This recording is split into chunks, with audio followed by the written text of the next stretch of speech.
Voalohany teny dia faly miarahaba ny vehivavy malagasy rehetra na tratra izao andro iraisam-pirenena natokana ho an'ny vehivavy izao.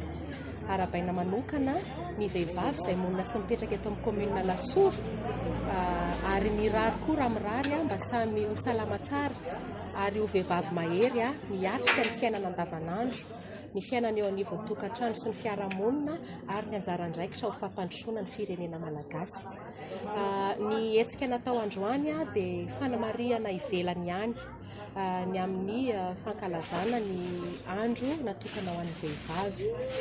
Natao izany mba anehoana fa misy ny firesakinan'ny vehivavy ary efa fatampoko fatam-pirenena fa manana anjara andraikitra lehibe izany vehivavy izany eo anivon'ny fiarahamonina sy eo anivon'ny fitondram-panjakana. Ny amin'ny anio dia misy fotoam-pivavahana fohy nanamariana izany ary no mariana tamin'ny endrika hita maso ihany koa dia tamin'ny fanolorana fitaovana maro samihafa ho an'ny maternité sy ny CSPD Analasora, panier garni kosa ara-pahasalamana nomena ireo fikambanana izay nasaina.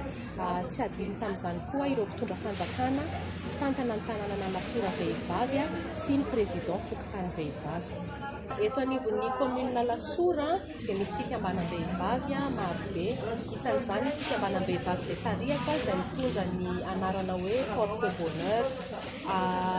Izahay aloha dia misehatra eo amin'ny sosialim-bahoaka.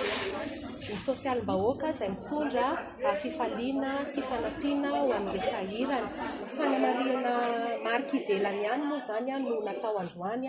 Olona membre na association miisa 100 avy amin'ny fikambanana vehivavy 4 no natsoina androany mba hanamariana ny fankalazana ny andron'ny 20 mars.